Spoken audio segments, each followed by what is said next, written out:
সবাইকে স্বাগত জানাচ্ছি পিটিভিউস ইনফোটেনমেন্টে। আপনাদের সাথে আছি আমি সুস্মিতা দাস।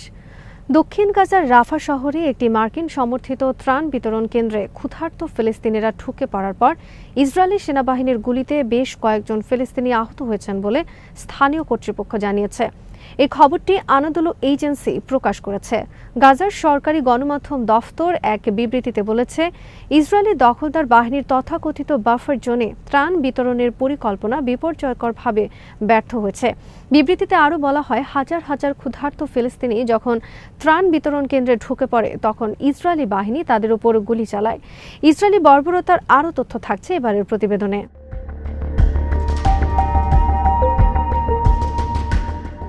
ইসরায়েলি দৈনিক ইয়েদিয়ত আহরোনট জানিয়েছে, গাজা হিউম্যানিটারিয়ান ফাউন্ডেশনের সাথে যুক্ত মার্কিন কর্মীদের মঙ্গলবার রাফা শহর থেকে সরিয়ে নেওয়া হয়েছে। আর এই কর্মীদের এমন একটি সময়ে সরিয়ে নেওয়া হয় যখন ক্ষুধার্ত ফিলিস্তিনিরা একটি ত্রাণ বিতরণ কেন্দ্রে ঢুকে পড়ে।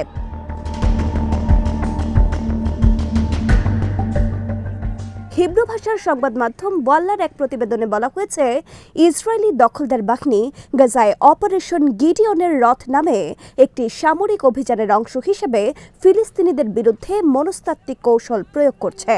ওয়াল্লা জানিয়েছে, ইসরায়েলি সামরিক প্রশাসন বিভিন্ন পদ্ধতিতে গাজার বাসিন্দাদের হামাসের বিরুদ্ধে উস্কে দেওয়ার চেষ্টা করছে।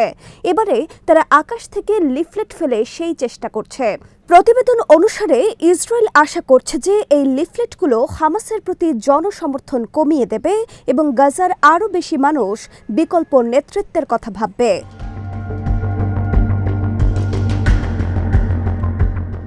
এরকমই একটি লিফলেটে ইসরায়েল গাজার বাসিন্দাদের আহ্বান জানিয়েছে দখলদার বাহিনীর ভাষায় জয়ী পরিবারের সদস্য হতে।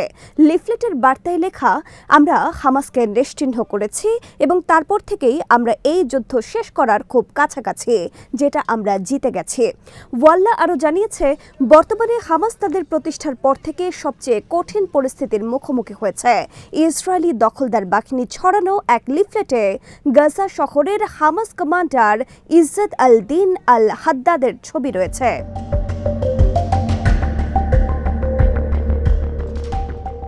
আরেকটি লিফলেট যা দের আল বালা শহরে ফেলা হয়েছে, তাতে লেখা, দের আল বালার জনগণ, তোমাদের এলাকায় কিছু অপারেটিভদের নাম প্রকাশ করা হয়েছে।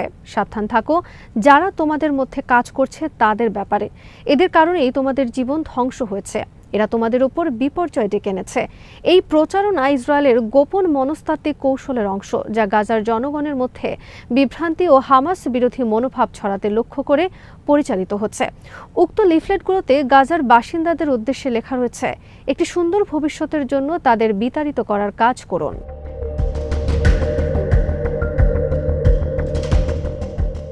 এদিকে জার্মান বিদেশ মন্ত্রী ইউফান ওয়াডেফুল ইসরায়েলের গাজা কৌশলকে তীব্রভাবে সমালোচনা করেছেন। তিনি বলেছেন, ফিলিস্তিনি সাধারণ জনগণের খাদ্য ও ঔষধ সরবরাহ বন্ধ রাখা অগ্রহণযোগ্য এবং এটি আন্তর্জাতিক মানবিক আইনের লঙ্ঘন। বার্লিনের WDR ইউরোপিয়ান ফোরামে বক্তব্যকালে ওয়াডেফুল গাজা পরিস্থিতি নিয়ে জার্মানির গভীর উদ্বেগ প্রকাশ করেছেন এবং ইসরায়েলি সরকারকে ফিলিস্তিনি নাগরিকদের জন্য আরও বেশি সাহায্য পৌঁছে দিতে প্ররোচিত করার জন্য চলমান কূটনৈতিক প্রচেষ্টা জোরদার করার আহ্বান জানিয়েছেন। তিনি বলেন, গাজা উপত্যকা নিয়ে ইসরায়েলি সরকার একটি দ্বিমুখী কৌশল গ্রহণ করেছে, যা আমরা ভুল মনে করি। একদিকে খাদ্য ও ঔষধ সরবরাহ বন্ধ রাখা, অন্যদিকে সামরিক অভিযান শক্তিশালী করে তোলা, যার উদ্দেশ্য পরিষ্কার, আর তা হল জনগণকে ধীরে ধীরে দক্ষিণ দিকে ধাক্কা দেওয়া।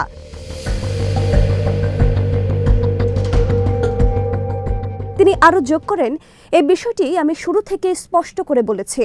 এমনকি সম্প্রতি ইসরায়েলের সফরে গিয়েও বিষয়টি আমি স্পষ্ট করেছি যে ইসরায়েলের আগ্রাসী এই নীতি কখনোই জার্মানির সমর্থন পাবে না। এরপরেও ইসরায়েল যেহেতু এই নীতি অব্যাহত রেখেছে এবং প্রবল চাপে কিছু পরিমাণ সাহায্য পৌঁছে দেওয়া শুরু হয়েছে, তবে বাস্তবতা হলো সাহায্য পৌঁছানোর এই পরিমাণ উল্লেখযোগ্যভাবে বৃদ্ধি পায়নি। এই কারণেই আমরা ইসরায়েলকে সমালোচনা করতে বাধ্য হচ্ছে।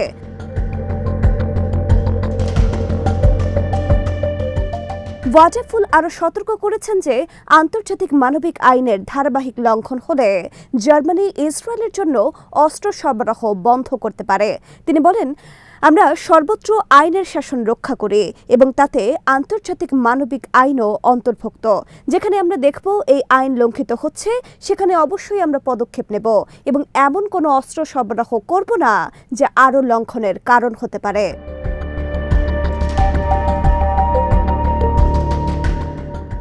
জার্মান বিদেশ মন্ত্রণালয় জানিয়েছে যে তাদের আইনি বিশেষজ্ঞরা আগামী সপ্তাহে একটি প্রতিবেদন তৈরি করবেন যা সরকারের ভবিষ্যৎ সিদ্ধান্ত গ্রহণে সহায়ক হবে। জার্মানি দীর্ঘদিন ধরে ইসরায়েলের প্রবল সমর্থক হিসেবে পরিচিত, যেখানে রাজনৈতিক নেতারা বারবার জোর দিয়ে বলেছেন যে নাজি অতীত এবং দ্বিতীয় বিশ্বযুদ্ধের সময় ইহুদিদের বিরুদ্ধে সংগঠিত অপরাধের কারণে ইসরায়েলের প্রতি জার্মানির একটি ঐতিহাসিক দায়বদ্ধতা রয়েছে। তবে চ্যান্সেলর ফ্রিডরিশ মের্জের নেতৃত্বাধীন কোয়ালিশন সরকার এই সপ্তাহে ইসরায়েলের প্রতি একটি বেশি সমালোচনামূলক অবস্থান নিয়েছে। গাজার প্রতি ইসরায়েলের নতুন সামরিক অভিযান, চলমান ত্রাণ অবরোধ এবং ফিলিস্তিনিদের বিতরণ ও ভূখণ্ড সংযুক্তির বিষয়ে ইসরায়েলি মন্ত্রীদের প্রস্তাবের প্রতি প্রতিক্রিয়া হিসেবেই জার্মানি ইসরায়েলের বিরুদ্ধে গিয়ে এই ধরনের সিদ্ধান্ত নেওয়ার কথা ভাবছে।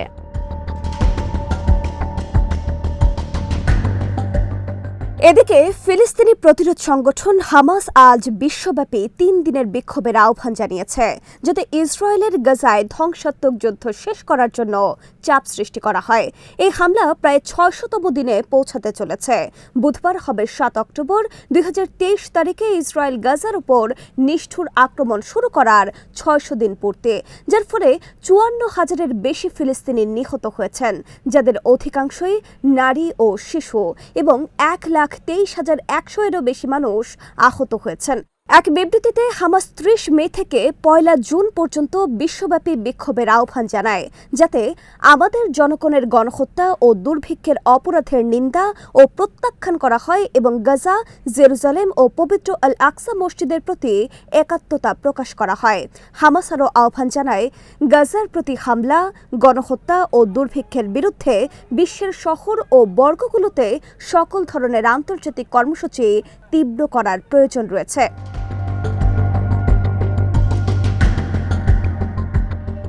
মানবাধিকার সংস্থা ও আন্তর্জাতিক প্রতিবেদনের বরাতে জানা যায়, ইসরায়েল 2 মার্চ থেকে গাজার সব সীমান্ত পথ বন্ধ করে রেখেছে, খাদ্য, চিকিৎসা ও মানবিক সাহায্য প্রবাহ বন্ধ রেখেছে, যা গাজার মানবিক সংকটকে আরও তীব্রতর করেছে। দখলদার রাষ্ট্রটি গাজার নিরস্ত্র সাধারণ জনগণের বিরুদ্ধে যুদ্ধ অপরাধের জন্য আন্তর্জাতিক বিচার আদালতে বা আইসিজেতে গণহত্যার মামলার মুখোমুখি হয়েছে। জাতিসংঘ সতর্ক করেছে যে ইসরায়েলের আক্রমণের কারণে গাজার 95% কৃষিজমি অযোগ্য হয়ে পড়েছে, যা ওই অঞ্চলে দুর্ভিক্ষের ঝুঁকি আরও বাড়িয়ে দিয়েছে।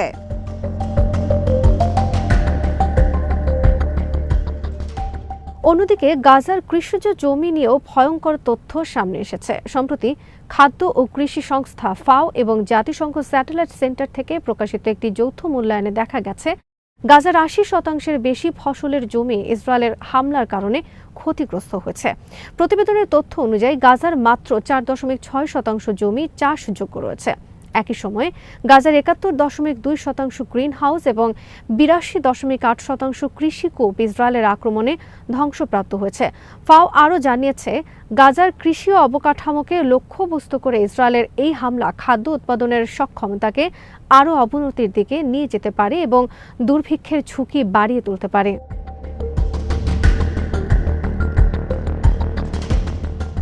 ফাওয়ের উপপরিচালক বেথ বেচডল সতর্ক করে বলেন, এই ধ্বংস গাজার কৃষি খাদ্য ব্যবস্থার পতন এবং জীবিকা নির্ভর সিস্টেমের ধ্বংস ঘটাতে পারে।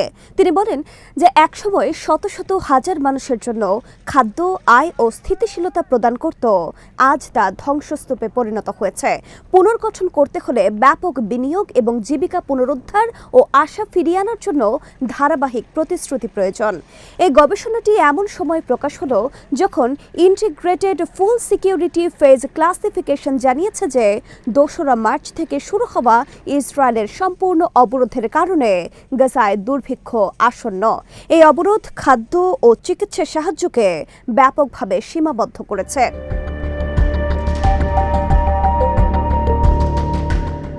ইন্টিগ্রেটেড ফুড সিকিউরিটি ফেস ক্লাসিফিকেশনের বিশ্লেষণ অনুযায়ী গাজার অর্ধ মিলিয়ন মানুষ মে থেকে সেপ্টেম্বর পর্যন্ত বিপর্যয়কর দুর্ভিক্ষের সম্মুখীন এবং 1 মিলিয়নের বেশি মানুষ জরুরি পর্যায়ের খাদ্য সংকটে রয়েছে।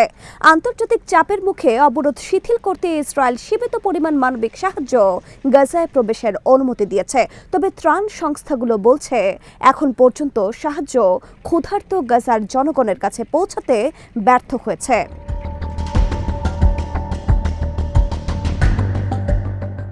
এদিকে বিতর্কিত মার্কিন সমর্থিত একটি বেসরকারি মানবিক সংগঠন গাজা হিউম্যানিটারিয়ান ফাউন্ডেশন বা GHF এর নির্বাহী পরিচালকের আকস্মিক পদত্যাগের পর সোমবার থেকে অবরোধাধীন গাজায় ত্রাণ বিতরণ শুরু করার ঘোষণা দিয়েছে।